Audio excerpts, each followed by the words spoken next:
Yo, welcome to Living Good with Dom. In this episode, we're talking about what it feels like to not be supported.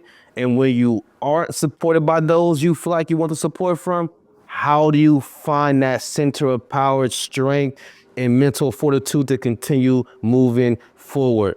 I've been a blessed man to be supported by many, but there have been times where I feel like I wasn't supported by those who I may have looked up to the most, right?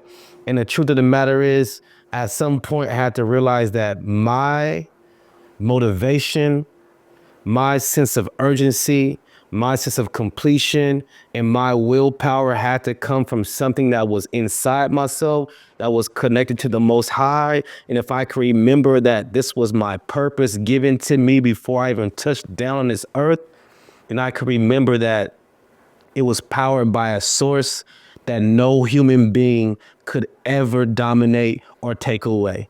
So if you're dealing with the woes of putting yourself out there and digging hard into your craft or into your business, and you turn around and the folks who you thought should support you may not be supporting you the way that you want to, this episode is going to give you the proper mindset, the techniques, the tools that enable you to remember where your power really came from and not give it to no man, woman, child, or entity. This is my message to you. Your energy is infinite. Your energy. Nobody's supporting me. So what? What's up? Welcome to Living Good with Dominic Malone. And on this episode, we want to continue to help you go from living just all right to living good. This topic is one I really feel I'm supposed to speak on. 'Cause I hear a lot of conversations in the internet world of like, yo, they don't support me. Y'all are support a celebrity, but you won't support your homie. It's a lot of self-destructive ideas. Like, well, if they're not supporting me, then I gotta stop. Or if they're not supporting me, that must mean I'm not good. So I just want to give you the baseline mental reframe that'll help you stop focusing on those who are not supporting you and focus on what will help you get to the end of that goal. Because what they do has nothing to do with what you're supposed to be doing. And if you can build the bridge between focusing on what's not happening and focusing on what you have the ability to do, then you won. So we'll focus on that bridge so we can bring you from self-doubt and being persuaded by others' lack of action to the other side where no matter who is in your environment and what they have to say about you, you will still move onward and forward into your layers and levels of success. All right, so let's get to it. When other people are doubting you or not supporting you, in my heart of hearts, I have learned to give zero fucks about it. Because now I understand on this side of the line where I have a reoccurring belief in myself, an unwielding belief in myself. It came from understanding this one thing. That belief doesn't matter as much as doing.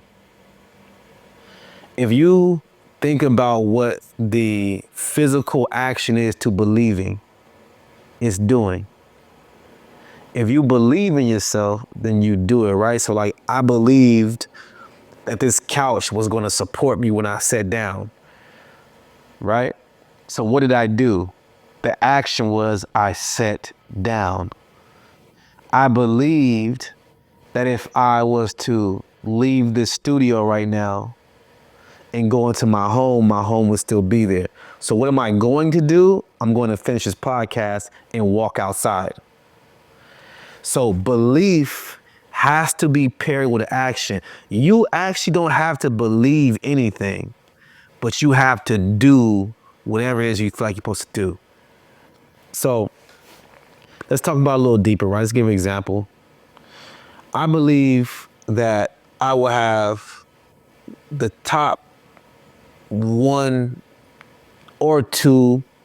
No, let's say I believe I have the best health and wellness podcast on this earth, right? So instead of just continuing to believe it, I said, oh, then if I believe that, I must do it. So now you're watching me do the thing that I said I believed in. So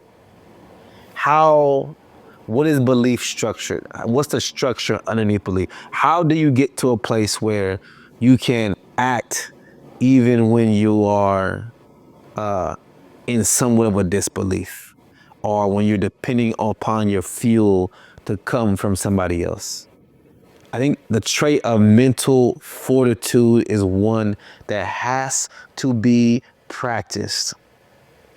Ooh, this is good. This is good. I think a lot of times, especially in this world of like spirituality, well-being, metaphysics, we talk a lot about manifesting. Like, right, I can just manifest this thing. It can just happen. I can just think about it and visualize it. Okay, cool. But here's the truth. You have to be tough mentally to endure the roadblocks that will come. Because when you're trying anything, even when a woman gives birth to a new thing, a human being, there's pain involved in that. So when you give birth, if a woman has to give birth and pain is infused in that experience, then what makes you think that you won't find some kind of discomfort when you're having to birth an idea? So how do you build the mental fortitude to be able to continue walking even when something's in your way? Even when you're anxious, nervous, scared, sad, depressed, etc. How do you continue to walk forward towards the thing that will ultimately put you in your highest alignment? If it puts in your highest alignment, and it brings you your highest fulfillment. So let's talk about mental fortitude for a second. When I say, just in case somebody's like, yo, what's he talking about with mental fortitude? Mental fortitude, mental toughness, being able to follow through, having grit. Some people have to train for grit, and I think we kind of all do. And the harder your life is, if you have a hard ass life, then grit is probably already deeply ingrained in you. So I talk about being appreciative of everything you go through. If you have to get it out the mud and really fight and grind for everything you ever had, then yo, you blessed. You blessed because you know how to keep going even when things get tough. But let's say you haven't had to endure, so your mental fortitude is a little on the weaker side. Here's what you can do. You can start thinking about the shit you hate doing the most, or that is so mundane and tedious, it's annoying to do it. And you should practice doing those things when you say you will do them. If making your bed up and washing the dishes before you go to bed is something you know you should be doing, but it's like the vein of your existence, you like, I'm doing that in the morning time.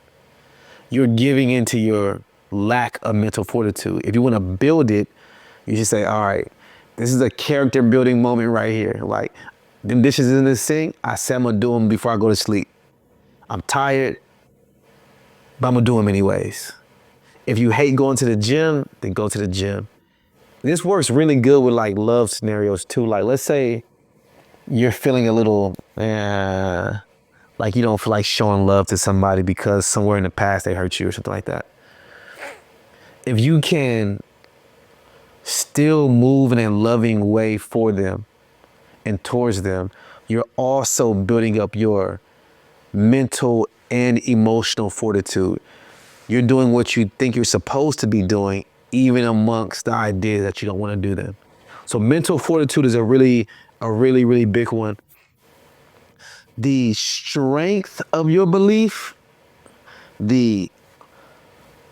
how much you believe it or how much you're going after it, it creates waves too. So your second thing you can improve on is your strength of your belief. Remember, belief and the other side of that coin is action. So how hard are you going at that thing, right? You know, you can like half-ass stuff. You know, you can be like, yeah, I'm doing it, but I'm like barely doing it. You know, I'm like kind of doing it. I'm like doing the bare minimum of it. All right. If you increase from doing the bare minimum to doing the absolute most, it projects a crazy high vibration into your environment. Think of it like this. Imagine yourself on the dock of a river, right? And you have like 3 rocks next to you. One's a tiny rock, one's a middle-sized rock, and one's the size of your head. And these rocks represent your belief or your action or how hard you're going towards this goal. You throw the little rock in there, the pebble, it makes like a couple little rings of waves. You're like, oh, that's cute. You feel me? You throw the medium-sized rock in there, it's like a bigger belief, a deeper action. You throw that into a lake and it makes a splash, and water pop back up, and you're seeing ripples like, and ripples go out further and further and further. Now you take the boulder. This is you going hard. This is you saying, all right, if belief equates to action, I'm going to put in an immense amount of action so I can really impact this life. And you throw that boulder in there, boom. Those waves are they're gonna really, really, really spread out. So if you really want to impact your life in a way where you're like, yo, I'm building my mental fortitude, I'm really making something happen, despite who believes in me, I'm believing in myself, you have to kind of attack it, especially in the beginning. You kind of have to do the thing that you don't want to do to build the mental fortitude. And you should increase the intensity at which you're working at that thing towards. It'll spread faster and faster, and it'll cut your time in like half. If you do shit like, you know, it's like, if anybody's ever ran a mile is a mile. You can run a mile in 15 seconds, or 15 minutes, you can run a mile in 8 minutes. No matter what it is, you still running a mile. So if you have to get something done that you're finding hard to do, you might as well do it with a level of tenacity so you can get to the end faster and reap the rewards faster. All right, so if you are in a place where you're worried about people who don't believe in you and don't show up for you, I'm here to tell you that as long as you show up for yourself and act, and as long as you move a level of tenacity, you are literally going to create so much steam that you will increase your self-esteem, and you won't even worry about who's supporting you. You will look up and see hundreds of support and say, damn, I'm glad I followed through. Thank you for tuning in to Living Good with Dominic Malone. I hope this advice helped you find your way to internally creating layers of belief and layers of support for yourself, so you don't have to depend on anybody else for it. Peace. I received my divine assignment, so